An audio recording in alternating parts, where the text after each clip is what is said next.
Não, eu não vou conseguir. Esse boss é muito difícil. Eu vou precisar de ajuda. Alguém tá aí? Eu, o Chapolin Colorado. Sempre fui doido pra falar isso, cara. Nunca tive oportunidade. Fala, galera, quem tá falando aqui é o Léo Gadioli, do canal Nerd Nintendista.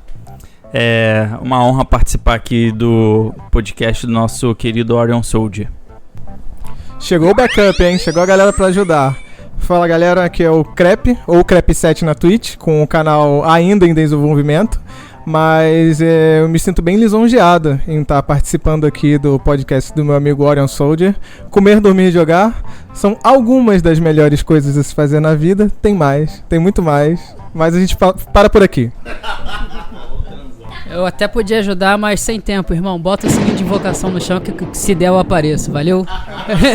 Aqui quem fala é o Thiago e é isso, né? É isso aí. Olá, pessoal, aqui é a Natasha de Andrade, eu sou do canal Diário Galáctico e é um prazer imenso estar aqui com o nosso amigo Orion Soldier. Uhul! É isso aí, pessoal, eu sou o Orion Soldier, olha só, hoje eu consegui um reforço de elite, cara. Esse é o episódio 20 do podcast Comer, Dormir, Jogar. E eu creio que com esse reforço seria especial um tema à altura. Então hoje eu gostaria que pudéssemos falar das histórias de vidas que aprendemos lições com jogos eletrônicos. Vem comigo, vamos lá, galera! Bom, antes de começar o episódio, eu só quero deixar aqui, como sempre, a recomendação do canal Nerd Nintendista, Crepe no Twitch e também do Diário Galáctico no YouTube. Vamos fazer essas recomendações aqui que nós somos uma família. Thiago, você tem canal, Thiago? Eu não tenho nada, irmão. Eu não tenho nem tempo. É um arruaceiro, ele não consegue. Só quer a briga. Então, pessoal, conforme eu disse, hoje nós vamos falar das lições de vida que aprendemos com joystick na mão, teclado, seja também compartilhando a gameplay no arcade, fliperama, qualquer ambiente que tenha envolvido algum jogo eletrônico, jogo portátil, qualquer historiazinha que você tenha pra compartilhar que marcou a sua vida.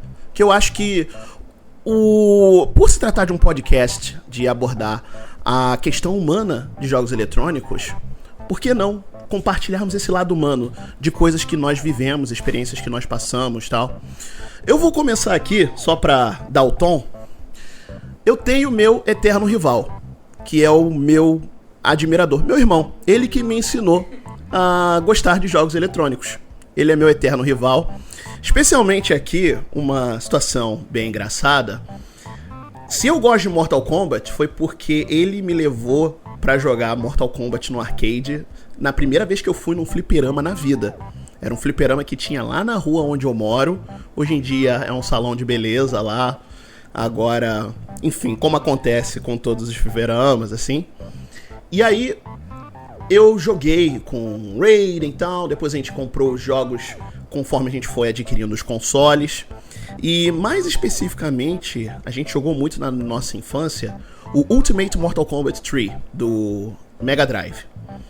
Nesse jogo, o meu personagem favorito, como não tinha o Johnny Cage, meu favorito era o Sub-Zero sem máscara.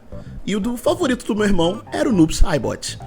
Logo, anos e anos depois, descobrimos que Noob Saibot é o irmão mais velho do Sub-Zero, que nem meu irmão é meu irmão mais velho, ou seja, a rivalidade estava lá e a gente levando aquilo afinco, jogando, se divertindo, da mesma forma como a gente jogava outro jogo que envolvia dois irmãos, Double Dragon. A gente jogava junto e tinha aquela coisa de que quando você zerava a última missão, a gente jogou a versão do Master System. Quando você zerava a missão 4, a missão 5 era um confronto entre os dois irmãos. E, enfim, essa é uma história de vida, porque o meu melhor amigo que me apresentou videogame, meu irmão, ele foi meu rival e eu até hoje, quando a gente se encontra, especialmente por ele estar morando em outra cidade, a gente tira um tempo pra gente jogar esses jogos que são nossos, assim. Videogames são sobre amizade e rivalidade, respeito e carinho ao mesmo tempo. Eu queria pegar o gancho do Sub-Zero sem máscara e dizer que foi o primeiro emprego do Sérgio Moro, né? Antes dele trabalhar com justiça, ele congelava as pessoas. Não, independente de espaço político aqui, é só uma piada besta com a aparência do cara, gente. Não vamos levar pra esse lado. Não entra nem em questão.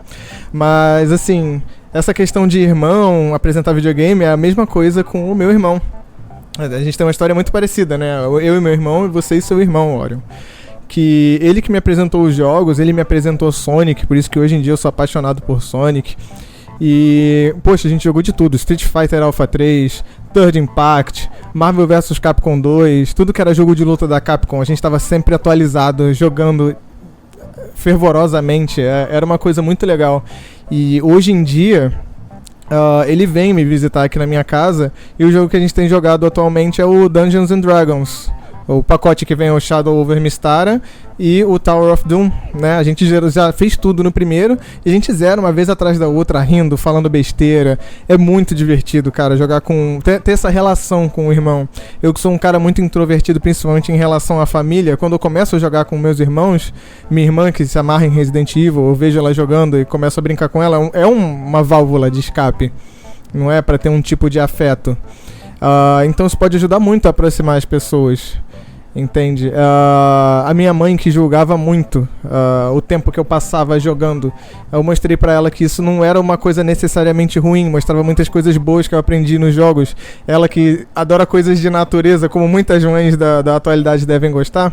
Eu vejo hoje em dia com os gráficos, né, absurdos, eu pego e printo alguma coisa e mando pra ela, ela fala, nossa, que lindo, que bonito e tal. E ela hoje em dia interage comigo, ela vê que é legal isso, esse tipo de interação. Eu adoro mandar isso pra ela, eu adoro jogar com meu irmão, eu adoro brincar com minha irmã, mesmo que ela não esteja no mundo dos jogos como eu, entendeu? É muito bom ter isso com a família. Exatamente, meu querido Crepe. Eu vou te dizer até uma coisa, minha mãe, ela se encanta, ela tá também, assim como eu, esperando o lançamento do Final Fantasy VII pro PlayStation, porque toda vez que ela me flagra jogando qualquer jogo da saga, quando ela ouve a trilha sonora de Final Fantasy, ela se encanta. Tanto que eu já mandei um monte de música pra ela ouvir enquanto ela dirige, enquanto ela quer relaxar e tal.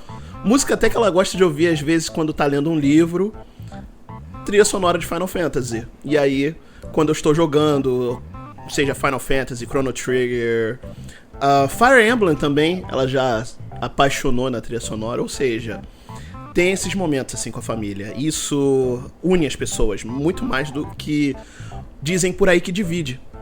Na verdade, os videogames unem de tal maneira que são um hobby aí que hoje em dia é a nova mídia. Essa questão do videogame unir pessoas, né? Isso não é um conceito novo, né? Hoje em dia as pessoas estão jogando muito mais, porque a gente pode jogar online. Por exemplo, vocês estão aqui, se eu estivesse em casa agora, a gente podia estar jogando uma partida de Smash junto e conversando pelo WhatsApp e sem gastar nada por isso, né?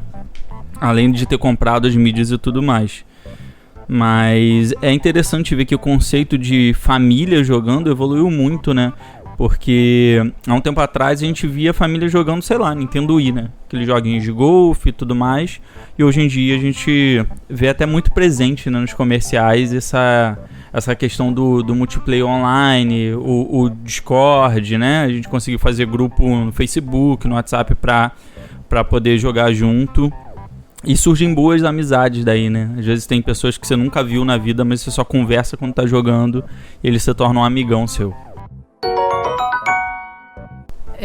Essa questão que o Léo tava falando de você conhecer pessoas online, ter uma comunidade muito maior agora, é uma coisa que tá mais forte do que nunca, né? Na minha opinião, você vê esses jogos de multiplayer como serviço aí, por exemplo, Destiny. Eu conheci metade da minha lista da PSN de amigos é do Destiny, uma galera que eu nunca tinha visto na vida. A gente acabou se encontrando algumas vezes depois, já fui pra Minas Gerais, já fui pra São Paulo encontrar pessoal, entendeu? A gente tinha um clã bem unido, Destiny 1, Destiny 2, foi uma coisa bem, bem forte. Lógico, tem esse lado ruim, né? Que toda comunidade tem um lado bem tóxico da galera, comunidade Dark Souls que eu diga, se vocês entrarem numa comunidade Dark Souls, vocês vão ver o que é sofrer. Mas mesmo assim a galera, quando concorda com alguma coisa, é uma união assim que não tem palavras. A galera basicamente completa a frase um do outro, assim. Ainda mais a comunidade Dark Souls, que é todo mundo maníaco. É uma coisa bem... É uma coisa bonita de ver, até você ver gente que nunca se viu, 500 nacionalidades diferentes e todo mundo ali interagindo, conversando, sem preconceito. O que eu acho muito legal até, porque você vê em comunidade Dark Souls, por mais tóxico que possa ser, eles são tóxicos com gosto de videogame, não com nacionalidade. Você vê em muitos outros jogos o pessoal com preconceito contra argentino, contra sul-americano. Nas comunidades Dark Souls a galera tem preconceito com qual jogo você gosta, qual arma você usa, entendeu? É uma coisa bem diferente. Você vê argentinos e brasileiros acabando com todo mundo junto, falando mal de quem upa Dex, ou falando mal de quem upa Strength, entendeu? É uma coisa bem diferente de ver. Cara, não tem preconceito com jogo nenhum. A não ser que você chegue na minha casa e peça pra jogar FIFA. Se não for isso, tá tranquilo, cara. A gente pode jogar qualquer outra coisa, entendeu? Essa história de jogar com a galera online, de você cair no matchmaking, né, no quick play com qualquer um, eu acho um pouco controverso. Eu tenho um certo receio com a galera que fala espanhol, porque geralmente caem no seu time. Você errou um tiro, seja um FPS, tu vai jogar um Call of Duty, você errou um tiro, o cara vai te xingar em espanhol e eles pegam no racismo pesado mesmo. Eles não querem saber se você é branco, se você é negro, mandam mensagem no seu perfil fechado lá mesmo, sabe, tipo, de graça. Chamam de macaquita, essas coisas assim e tal. E eles por si só, na minha experiência, 90% são horrorosos, não jogam nada, sabe? Em jogos de cooperação são horrorosos. É muito controverso isso, mas enfim, tô aberto a todo tipo de nacionalidade, desde que caia no meu time e faça o trampo direito. Cara, mas espanhol xinga mesmo com força, entendeu? Eles não é só racista, né? A família da Natasha, minha esposa, é da Espanha, e os palavrões... Como é que são os palavrões de lá, Nath? Me cago em Deus, Me cago em Deus, puta hóstia. A hóstia sagrada, a hóstia lá do Papa, me cago em Deus, puta hóstia e outras muito piores. E eles enchem a boca, então assim, eles gostam de ofender mesmo, cara. Eles ofendem pra esporte. Então, gente, eu ia falar assim, sabe? Eu ia voltar aquele lance lá da gente ser... da gente jogar com os nossos irmãos e tal, né? Porque tava um clima mais leve.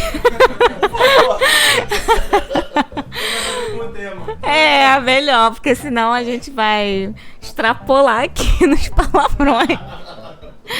Mas assim, não que eu não xingasse meu irmão, não, sabe? Mas a gente jogava assim, tipo, eu jogava Street Fighter com ele, jogava Aladdin, jogava o Mega Drive 3 e a gente também jogava PlayStation 2. Um dos jogos que me fez assim crescer na vida foi o GTA, gente.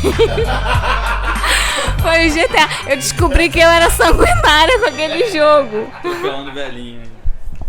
Tá vendo só o jornalismo brasileiro e não virou uma psicopata. Veja bem.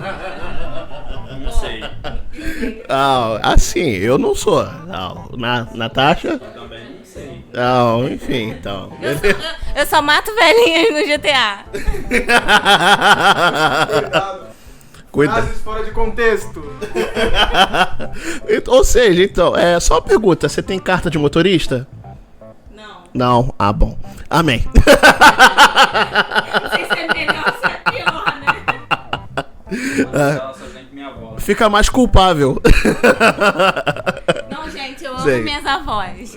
Enfim, vamos voltar aos trilhos, tchau. Você falou de PlayStation 2, um jogo que me ensinou muita coisa importante, joguei muito com meu irmão, foi um jogo até que eu já pedi o remake pra NetherRealm Studios no cast nintendista, foi Mortal Kombat Shaolin. Eu e meu irmão, a gente zeramos esse jogo com Liu Kang, com Glau, com Scorpion, Sub-Zero e mais mesmo no modo história. A gente resolveu abrir todas as opções, fizemos todas as Smoke Missions pra habilitar o Mortal Kombat 2 clássico, tudo isso. Mas ensinou uma importância assim tão grande do co-op que quando a gente zerou pela primeira vez, e foi realmente uma sexta-feira de noite que a A gente encerrou a gameplay, eram 2 da manhã. E a gente viu aquilo, olha o que a gente conseguiu fazer. Olha o que a gente conseguiu alcançar juntos, um dependendo do outro, um ajudando o outro. E isso remeteu a um costume que a gente tinha, graças à emulação, de zerar jogos beat'em ups que a gente tinha em emuladores antigos de Mega Drive e Super Nintendo. Zeramos Final Fight 2 e 3 assim, zeramos o Streets of Rage 3, que era o único que eu não tinha o cartucho, eu tive o 1 e o 2. E até um jogo que a gente tinha emprestado do meu vizinho, o Power Rangers, o filme, pra Mega Drive. Que, desculpa, Léo, a versão do Mega Drive era muito melhor do que a versão do Super Nintendo. Não me leva a mal, não me odeie. Só. Hoje em dia, até por Raspberry, a gente joga ainda o nosso querido Cadillacs e Dinossauros, jogamos Capitão Comando, King of Dragons, tudo isso. Ou seja, por conta de jogar com meu irmão, eu me apaixonei por beat'em up. Me apaixonei, acho que é um gênero que faz falta hoje em dia, porque faz falta essa experiência do bora zerar junto, bora jogar isso aqui junto. Cara, Shaolin Monks é um beat'em up com uma história legal e você pode criar uma rivalidade. Foi o que aconteceu comigo e um amigo meu chamado Wilson, amigaço meu do ensino fundamental. Ele tinha um Play 2, na época eu tinha um PC, né, e não jogava muito co-op, jogava muito Ragnarok, conheci muita gente lá também, mas eu prefiro o Couch Co-op, né, que é que a gente joga com um amigo do seu lado ali, você pode dar um soco nele se você quiser, não aconselhável, mas enfim, é possível. E o Shaolin Monks é muito legal porque tem as ceninhas, né, aí quando um personagem apanha, né, eu fui o Kung Lao da dupla.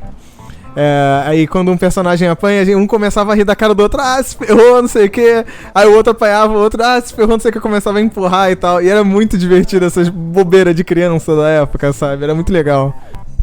Tinha aquilo, né? Quem ia fazer mais fatality? Aquela coisa assim, quem ia fazer mais fatality? Quem matava mais inimigo usando Environmental Kill? E, meu irmão, quando você soltava o Brutality ali, o outro tinha que só assistir. Executei o Brutality. Peraí que vou matar geral aqui, vou bater, vou destroçar todo mundo aqui, vou devorar.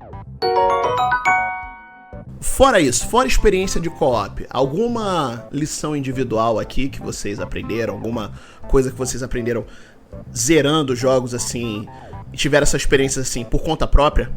Como jogador de Dark Souls, né, a primeira coisa que você aprende é não desista, né? Você haja paciência. Paciência é pensar, respirar, você sempre se acalmar diante das suas adversidades, você parar, pensar um pouco, entendeu?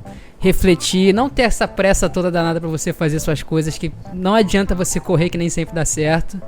E são lições que os jogos te ensinam de uma forma ou de outra, esses jogos muito difíceis, assim, eles te ensinam como é que eu posso dizer, organizar melhor seu pensamento em relação aos seus sentimentos, entendeu? E você poder clarear sua mente para você poder avançar. Isso você pode aplicar em qualquer coisa da sua vida que você vai conseguir ter sucesso, entendeu? E um pouquinho de masoquismo também. E outra lição muito forte foi recentemente, eu tava com problemas familiares, tava em casa, tava uma coisa brigando com a minha mãe, brigando com meus pais, uma coisa... situação de família divisiva em casa. Problemático. E na época eu tava jogando esse recém-lançado Red Dead Redemption 2. E meu Deus do céu, quando você vai chegando no final daquele jogo, você vê o personagem teve uma vida horrível, ele foi um criminoso, ele matou muita gente. Quando você vai chegando no final do jogo, você vê que ele fica doente, né? Então ele vai adquirindo uma humildade, você começa a botar, ele começa a botar a vida dele em perspectiva.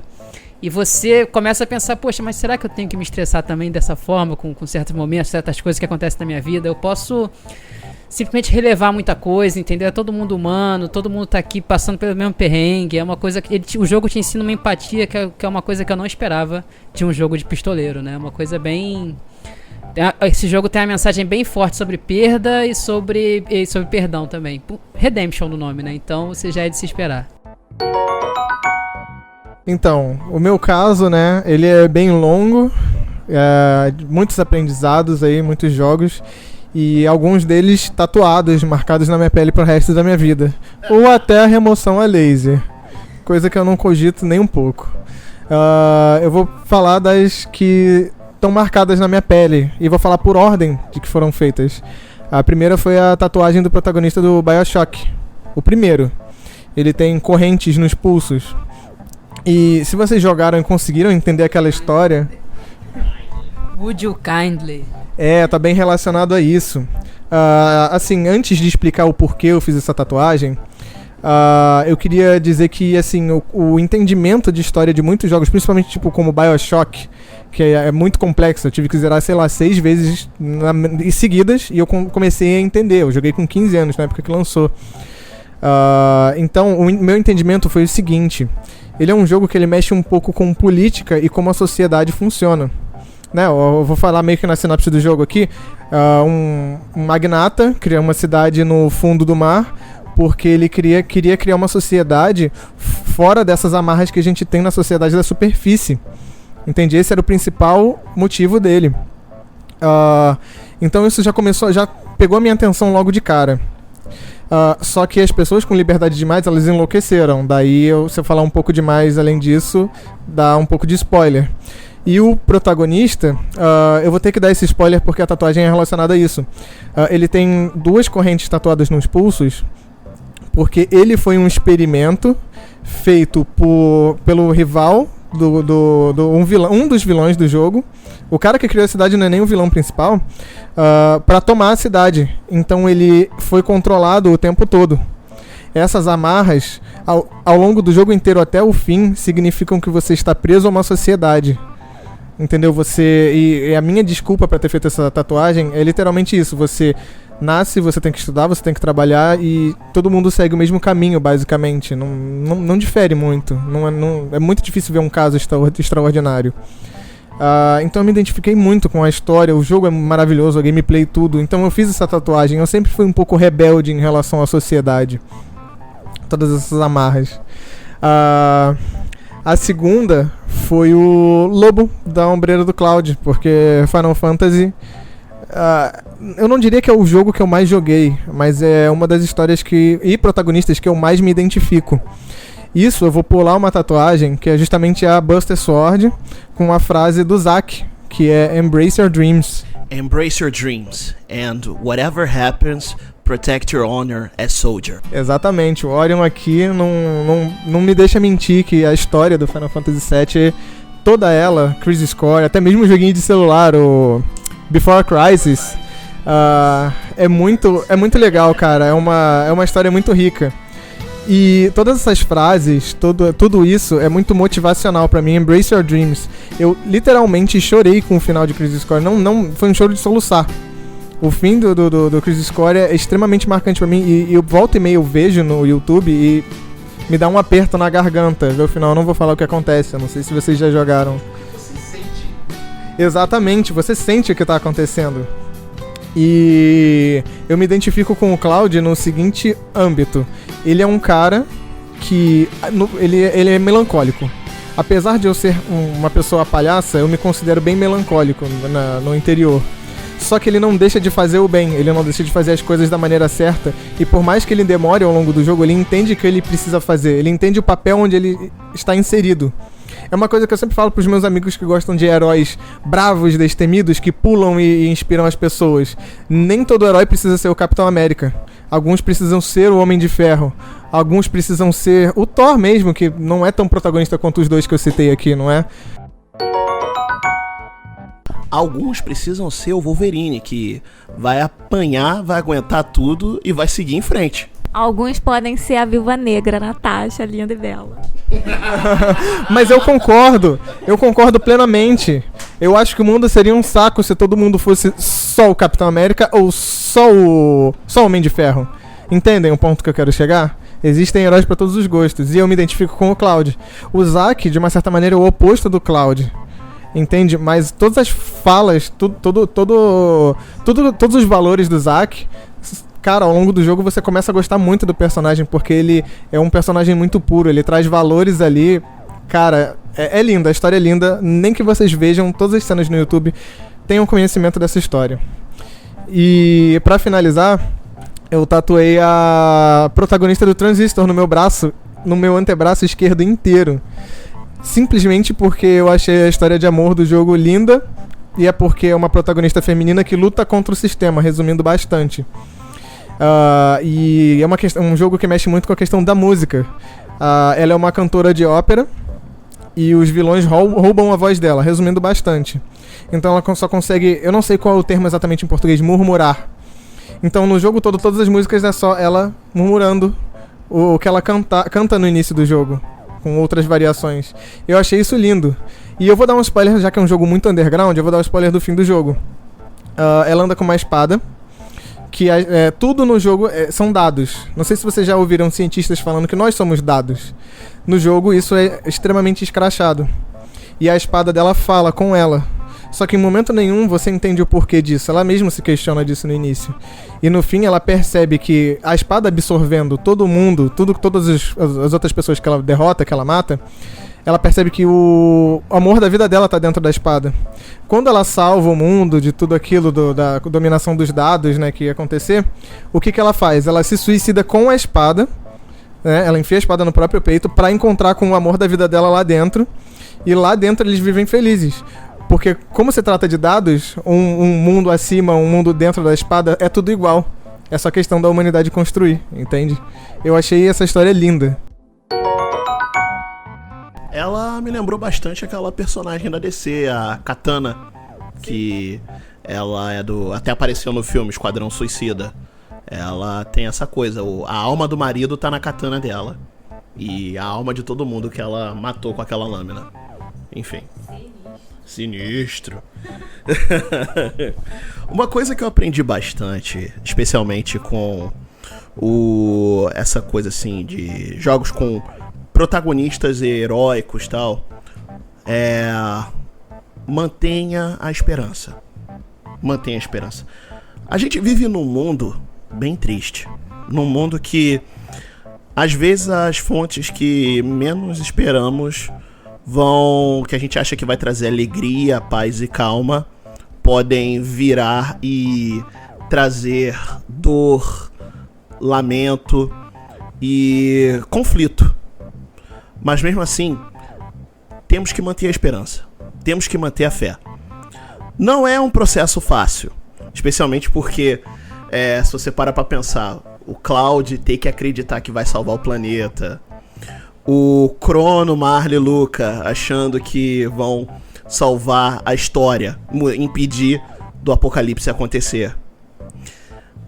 Noctis e os 3 amigos, Prompto, Gladiolus e eu esqueci o nome, Ignis, achando que vão salvar o mundo da escuridão. Não é um processo fácil, e especialmente porque não é pra ser, a vida não é. Mas mesmo assim, não podemos deixar de manter a esperança viva. Fora também que a gente não precisa passar por essas lutas sozinhos. Eu mencionei aqui o Cloud. Cloud ele é muito amado no Final Fantasy VII. Mas Cloud tem Tifa, Barret, Red 13, a Aeris, mesmo que ela se torne uma lembrança depois, o Zack. O Crono tem Marle, Luca, Meryl, na verdade, a pronúncia é Meryl. Meryl, Luca, Frog, até o robô.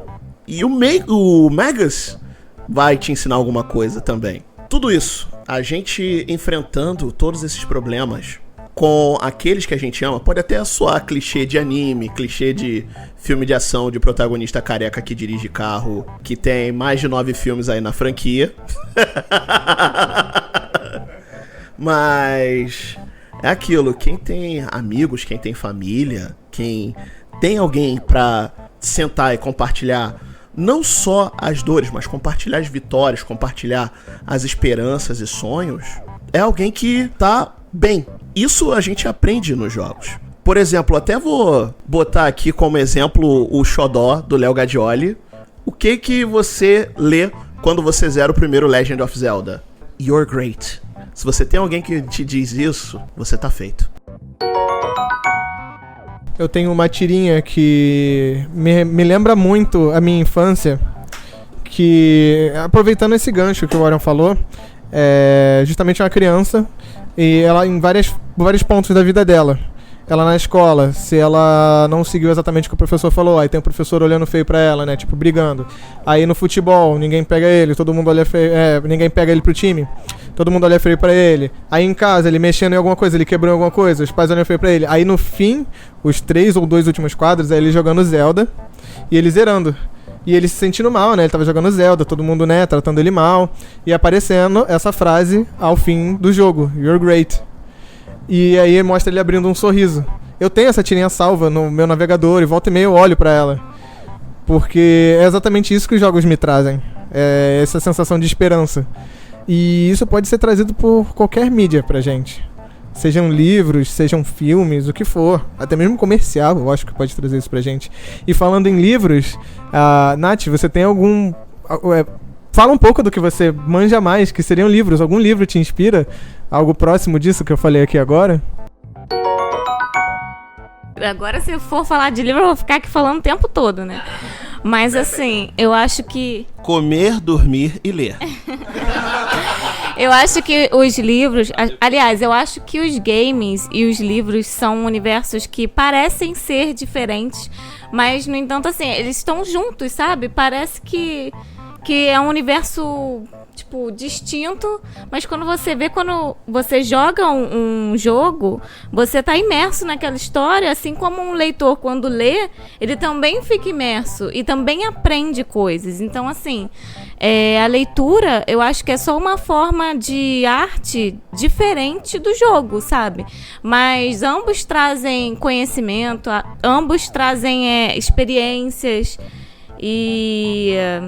não sei, aprendizados, né? Coisas que você tira pra sua vida. Lições que você às vezes aprende no jogo ou no livro, mas que na vida real você não aprendeu. Mas lá você aprende. E fica aqui a deixa pra mesma inspiração pra galera começar a ler. Exatamente. Se você quiser fazer esse portal, lembra que tem muitos jogos que são inspirados em livros. Eu não vou mencionar porque a empresa que fez a série mais recente aí que bombou não tá me pagando. Então... Patrocina nós. Patrocina nós, empresa vermelha de streaming. Mas também tem muitos jogos que tem o universo expandido em livros, Battlefield, Halo, que não me deixa mentir aí. Eu até fiz um programa falando sobre histórias em quadrinhos que são inspiradas no universo de jogos, que tem muita coisa boa. Inclusive, tem um cara que escreveu muitos livros militares, o cara morreu faz alguns anos, é o Tom Clancy. A galera lê Tom Clancy's Rainbow Six, Ghost Recon, né, entre outros, e nem fazem ideia que foi um escritor. Os jogos estão no mesmo universo. Sim, e os jogos são baseados em livros. Não só baseados em livros, eles estão no mesmo universo. Vou dar um exemplo aqui básico.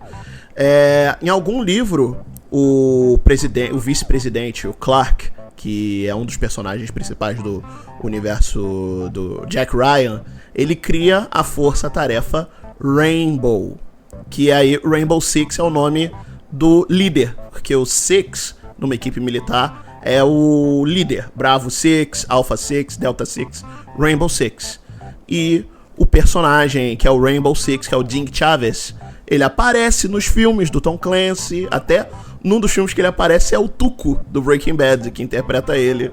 E ele aparece nos jogos e nos livros do próprio Tom Clancy.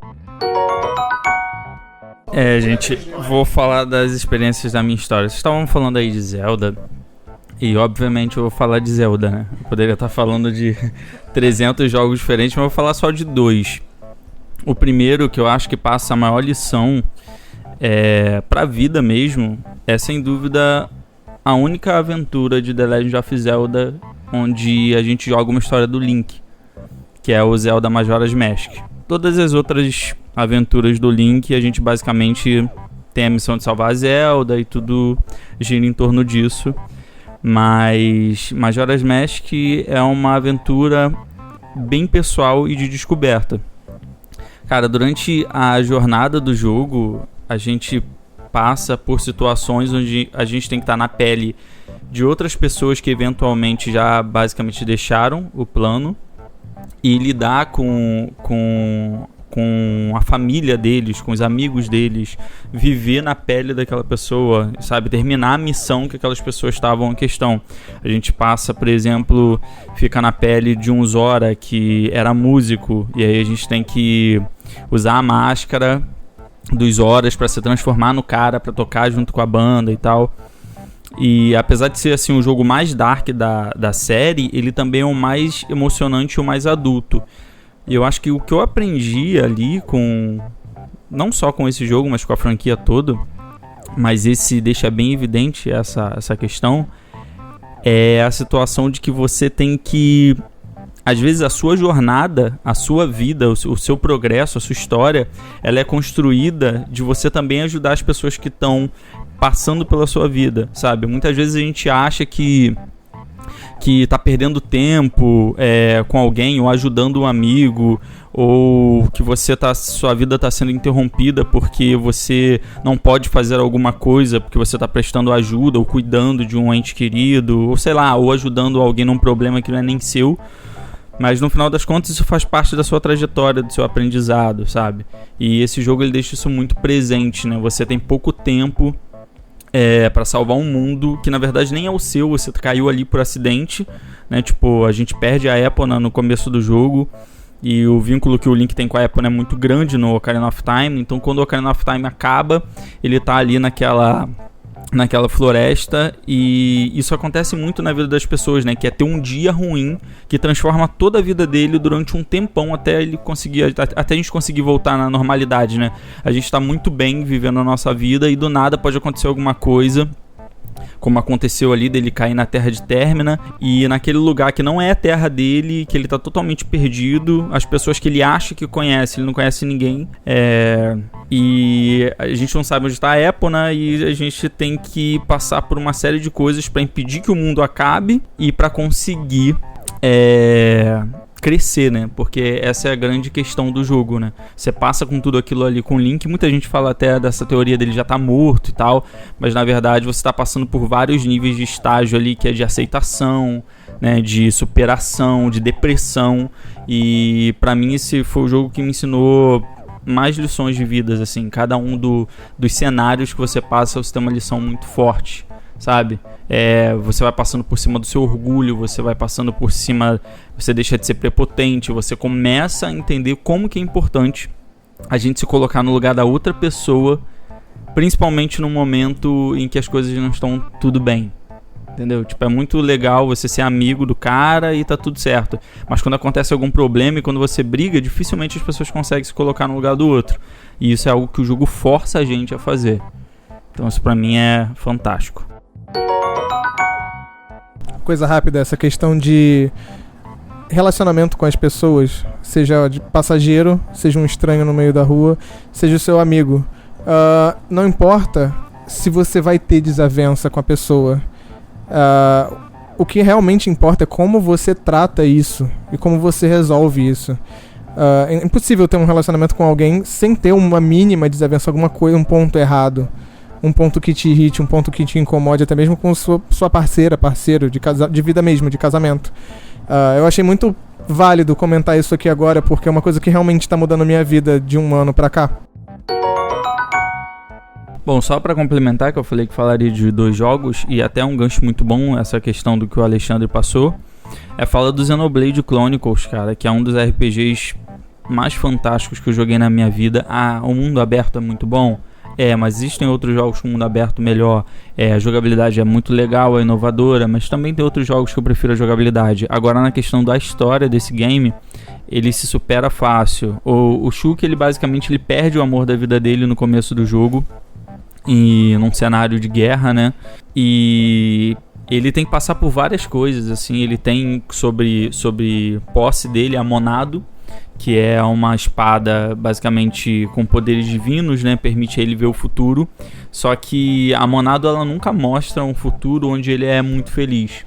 E a jornada do Shuki, cara, é basicamente ele conseguir lidar com o fato de ele não saber a origem dele, saber de onde ele veio, não ter muitas certezas, e no final das contas ele consegue aceitar o que ele é, né? Eu não vou dar muito spoiler aqui. Muitas vezes a gente não se aceita do jeito que a gente é. Eu acho que essa é uma jornada que o Shulk passa muito, de não aceitar quem ele é, não entender o que está acontecendo, por que ele é obrigado a passar por aquela missão da Monado ali. Isso é claramente, ele acabou de perder, ele perde vários amigos durante o jogo, né? Ele perde a vila basicamente inteira destruída pelos Mechons, então ele tem que lidar com a perda de todos esses amigos, de ter perdido o amor da vida dele e de saber que ele tem que seguir em frente, porque tem outras pessoas que precisam dele, e esse processo de descoberta e essa gratidão que as pessoas passam pra ele, isso é fantástico pra mim, sabe? É uma outra lição.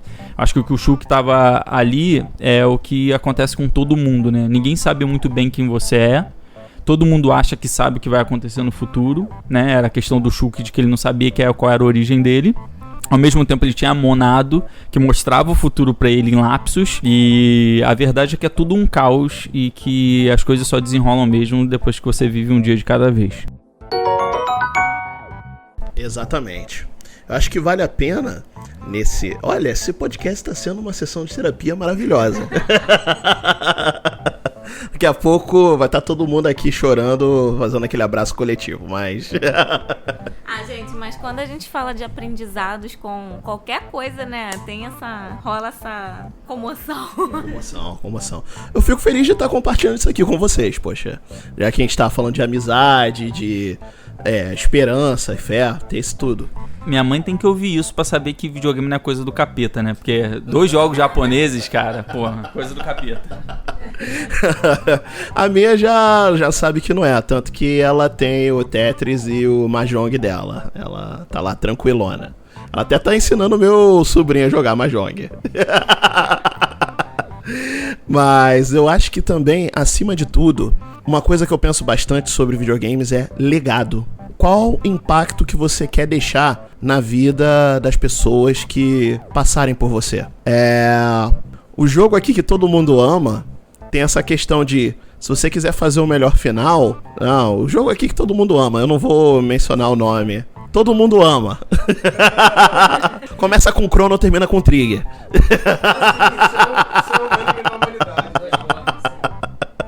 Começa com Chrono, termina com Trigger, filho.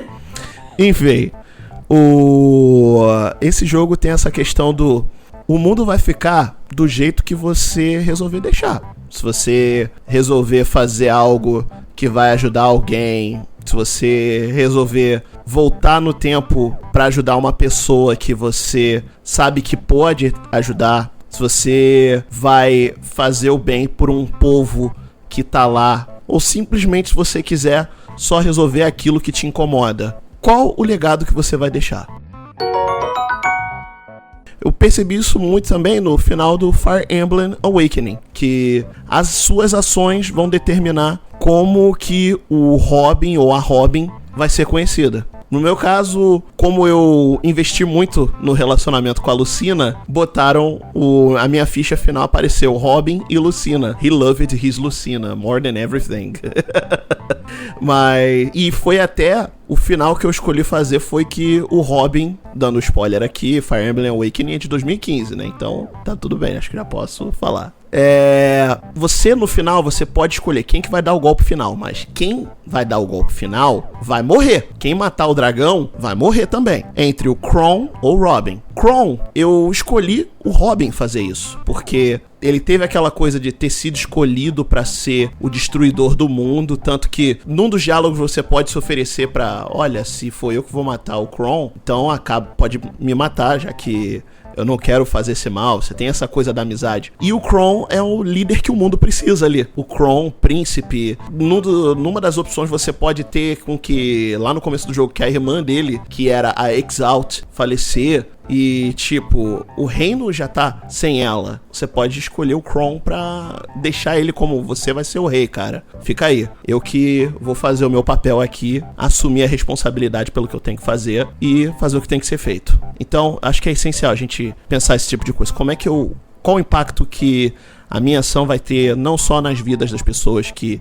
estão ao meu redor, mas às vezes na vida da pessoa que eu passo na rua, digo um bom dia, digo jogos eletrônicos me fizeram pensar nesse tipo de coisa. E é isso aí, pessoal. Cara, você falando tanto dessas histórias bonitas de Fire Emblem, eu tava me lembrando aqui que o único... Eu acredito que os únicos Devil May Cry que te ensinam algo é justamente o primeiro e o último. Porque... eu vou explicar, a galera aqui tá rindo pra caramba, eu vou explicar. E eu ainda vou perguntar pra cada um de vocês o que vocês aprenderam no 2, 3, 4 e no DMC eu acho que não conta tanto nessa relação. Porque assim, no 2 dá pra aprender a como não fazer um jogo, né? Você faz tudo que fizer, não faz. Eu aprendi que sundae de morango é uma ótima sobremesa, cara. Mas isso é do anime. No jogo não nem citam, nem falam morango em momento algum. É isso que é uma coisa que... Tá falando da bunda do Dante. O DMC aparece a bunda dele lá, aparece a pizza, sei o quê. Ó, no 1 eu aprendi sobre... No 1 e no 2 eu aprendi lições parecidas, assim. Você escolhe o teu caminho. No 1 tem aquela coisa que a Trish, ela foi criada pra ser um tormento na vida do Dante, mas aí o Dante fala, você quer isso mesmo? Você acha que você é isso mesmo? E é justamente exatamente isso que eu ia falar. A Trish chega a chorar. E ele fala, né, que justamente tá no nome do jogo. É meio que uma piada ou uma conotação com o nome do jogo. Que ele fala, demônios não choram. E por isso ele deixa ela viver. Ele na verdade, ele salva ela. O castelo ia desmoronar e era pra ele deixar ela lá. Ela não entende. Ela chorou e ele salva ela. E ele explica que demônios não choram. Significa que ela não é 100% um demônio. Eu não tô chorando, é você que tá chorando. Mas...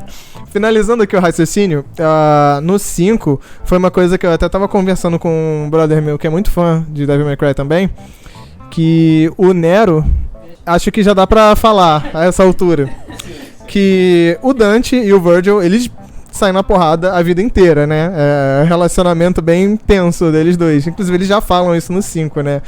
Há quanto tempo estamos brigando, né? Aí o Dante falou, eu só tenho essa memória de você, da gente brigando. E eles lá se matando, né? O Devil Trigger novo e tal, todo tunadão. E o Nero, sobrinho do Dante, filho do Virgil, chega lá em cima e bota um pouco de senso na cabeça dos dois. Ele fala, ninguém vai morrer aqui, vocês vão parar de brigar agora. Nem que eu tenha que bater em vocês dois pra isso. Isso é uma coisa que bota você pra pensar um pouquinho, se você quiser analisar dessa forma. Ou você pode ver só como um cara um pouco mais sensato, o Nero, no caso. Eu aprendi isso nesses dois. E no restante é só um hack and slash muito maneiro. No 5, o Nero tá furioso o tempo todo pelo Dante ter chamado ele de deadweight lá no começo. Você é o peso morto! Sai daqui! E você é meu tio bêbado! O do 2 tem a questão também. O tema se repete com a Lúcia, a personagem feminina do segundo jogo, mesmo tema da Trish, que ela começa a se questionar lá se ela foi feita pra aquilo mesmo, o que ela é. E no 2 também tem aquela coisa do escolher as suas ações, porque o Dante fica girando a moeda, no final do jogo tu descobre que a moeda tem duas caras, ou seja, ele escolheu fazer tudo o que ele fez, mesmo decidindo pela moeda. O 3 tem aquela coisa do tipo adolescente virando adulto. Porque o Dante é jovem, o Dante ainda não tem Devil Trigger, ele ganha por causa de uma facada no peito do próprio irmão lá. Ele empalado todo jogo, né? O Virgil empala ele com a própria espada e tipo, quer saber, meu irmão? Tô furioso. No 5 ele se auto-empala com a Rebellion. E aí ele ganha a Devil Sword Dante. No 4 é aquela coisa do descobrir a família. O Nero tá se descobrindo, sabendo que, quer saber, eu sou o que eu sou e do jeito que eu sou vou fazer o bem e tal. No 5 tem essa coisa do botar juízo na cabeça dos irmãos. E o próprio Dante tem essa jornada de descoberta, já que ele... Se você para e repara, Virgil e Dante fazem a mesma coisa. Cada um se auto-esfaqueia com a própria espada. O Virgil faz a besteira, o Dante fica mais poderoso. Tô dando spoiler mesmo. Mas é isso, pessoal. Bom, vamos para as considerações finais aqui, que esse com certeza foi um episódio pra história. Fala aí, leitora de livros. Ai, foi uma honra estar aqui com vocês. Também pude falar um pouquinho sobre livros, né? Primeira vez que eu falo sobre livros no podcast de games. E muito obrigada pela honra. E é isso. Foi um prazer participar do episódio 20 do podcast. E espero voltar para participar mais vezes. É isso aí. Foi muito bom participar e só lembrando que a gente aprendeu aqui que sequências de jogos não são boas. Zelda 2, Devil May Cry 2, Darksiders 2, lixo. Street Fighter 2. Street Fighter 2 a gente não considera como sequência porque o Street Fighter 1 foi quase um pré-Street Fighter, né? Então... Existe Street Fighter 1? Existe. Existe? Não sabia, não. O boss é o Sagat. E é isso. Resident Evil 2 as pessoas gostam, mas elas esquecem que foi quando eles começaram a viajar, que teve aranha gigante, teve um monte de coisa. E daí, mas você comparar com os do Resident Evil 2, que é no esgoto, tem jacaré, tem tudo, tem um zoológico começa, é pior que isso só o Resident Evil 0. Mas no 1 tem uma cobra gigante. E eu lembro que eu mesmo sendo criança, e com muito medo do jogo, eu olhava meus irmãos jogando e perguntava: mas como é que essa cobra gigante existe por causa de um vírus, sabe? Então é isso, galera. O primeiro jogo é melhor. Dark Souls 2 é ruim. Então, galera, foi um prazer participar aqui do podcast do meu brother Orion. Vou cobrar a presença dele na minha live quando eu criar uma rotina. Isso já está nos trabalhos aqui. Bom, se preparem para me ver mais vezes aqui, porque eu vou encher a paciência por aqui também, hein? Valeu, galera. Por favor, todos aqui estão convidados, vocês sabem disso. É isso aí, galera. Eu sou o Orion Soldier. Vocês podem me seguir lá no Instagram e no Twitter, @OrionSoldierGUS. Tô criando o Instagram do Comer, Dormir, Jogar, que é @comer.dormir.jogar. Já tem o Nerd Nintendista. Eu sou a primeira seguidora! Oh yeah! E também, por favor, sigam no Twitch Crep7, no YouTube Nerd Nintendista, Diário Galáctico, tanto no YouTube como no Instagram, Nerd Nintendista e Diário Galáctico. É isso aí, pessoal, segue lá, gente. É isso aí, se foi comer, dormir, jogar! Vamos jogar agora, vamos.